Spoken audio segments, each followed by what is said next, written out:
see those people join the church. My, it's so good to know they're coming out of the world.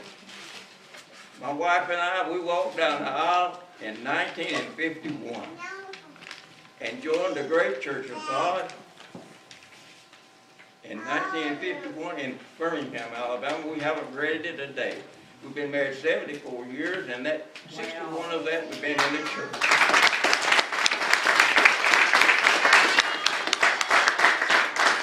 Now, this is the first time these people that know me have ever seen me without my tie and suit on. Sister Hazel, y'all have never seen me like this before. But when you push yourself 95, it's hard to do things. So just forgive me because I love you. And I have a couple of 3 things here we didn't plan, but please, I want you to listen real closely. And I want, where's Sister Frida go? She just disappeared. No, she's listening. Come up here with me.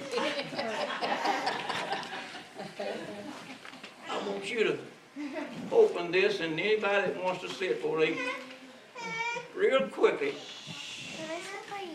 This is the greatest award that any country can give a veteran. I went across 5 nations over there in the infantry. The President of France gave me the highest award that they have. And if anybody wants to see it, they could come up later or whenever. But I want her to see that. I just thought these. I had these out. You'll never. You can see this later if you want to. This is the greatest weapon I had going across Europe.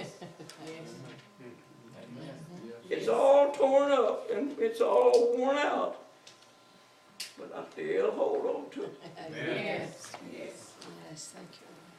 That was my service book. I can't go into this like I told you, but I want to go into this. Just a minute, Brother Smith. You see this?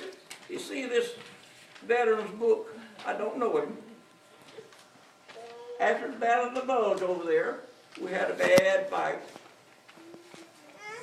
It was a bunch of foxholes, and snow was about this deep, and it was about 30, 40 below zero at that time, the worst winters I had ever had.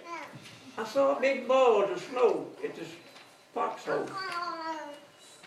We were just roaming around. I half of it didn't know what we were doing, because it had been an awful, awful time. I walked over there, and this overcoat was piled full of snow. And I took my rifle and I pitched it out of the way. This was lying under there. This is his hay book. He had just come in there. He was real young. Where was he from? Birmingham, Alabama, where I was from. Why? I don't know. I picked that up. You see all of this? That's blood. And I took snow and cleaned it off and put it in my pack and carried it all the way and brought it home with me. And I hadn't been able to find him in all these years. His name was Grady Glover. He was from Birmingham, Alabama. I cleaned the blood off of it. I don't know whether he was dead or whether he lived through it. But I brought it home with me, and I haven't been able to see him. I had some pictures here, but I want to show you, young people, listen to this. Can I sit down, please? Yes. Would anybody know what this is? Can any veteran here? How about any veterans here? What this is? This is breakfast, dinner, or supper. Oh, okay, right? Mm-hmm. If you've heard of K-rashes, what are you looking for? Sometimes we get a hot meal. We had MREs. Something like that. This is what we had. Well, we had Listen to MREs. this real We close. had the Sister, dehydrated full stuff. She might have to help me. Now this little circle here, there's a little can in there. Well, it's not here, but here. I do have a It said- P38. In that little can there was Spam, ham and eggs, macaroni and cheese, hash, beans, soups, pork, and a lot of other very. This is what they gave us to eat. Well, sometimes it would be so cold, so hard you'd have to take your knife and break it up before you could even eat it. But listen to this now. People say, well, how did you live on that? How did you fight on that? It wasn't hard. Right here, you see that little square? That's bitter chocolate. They had our vitamins and our medicine and all in that. That little square there. You see that? Most of that all smoke. Enough space was 4 cigarettes. See that? 4 hard crackers. They were so hard sometimes you'd have to break them with your knife. They had to do that. And then I told you about that. Had 4 strings of toilet tissue. They put them right there. They had hand tissues. There was about 4 or 5 of them, and they was folded up, and they was put right there.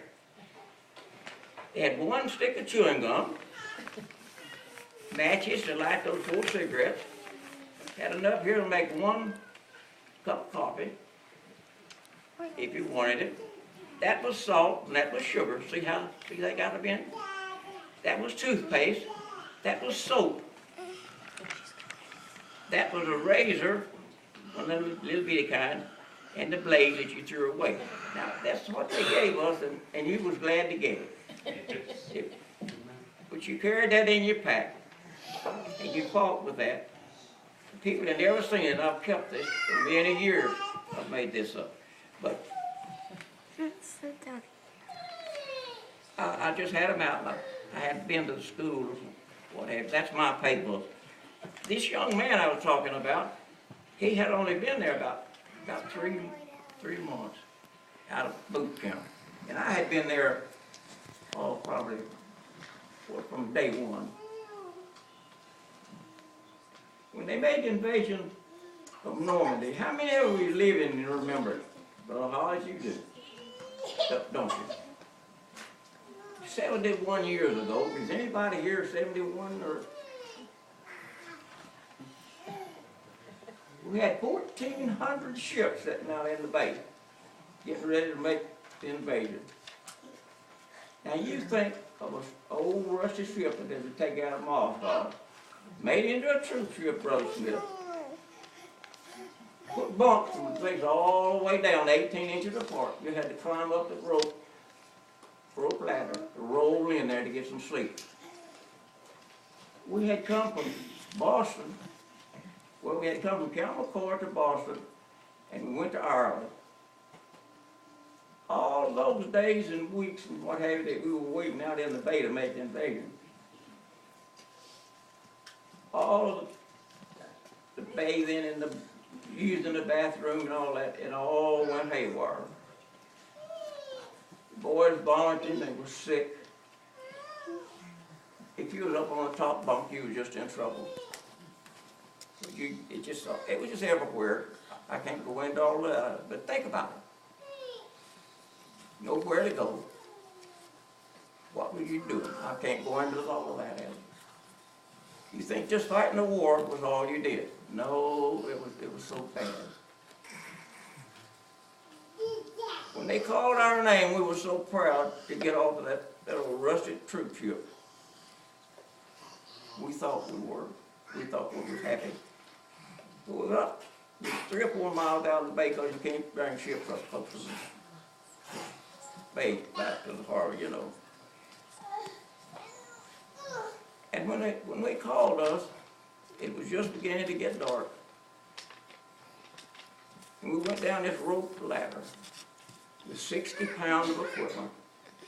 You had your rifle, weighed 9 pounds, your helmet, your gas mask, your first aid belt, your ammunition.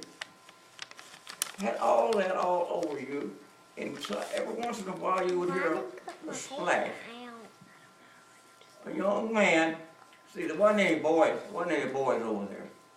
Now, you brought that in your book. Boys was at home. When you put that uniform on and you hit Europe over there, no place, you was a man. This young man, they said he was 17, I didn't see him.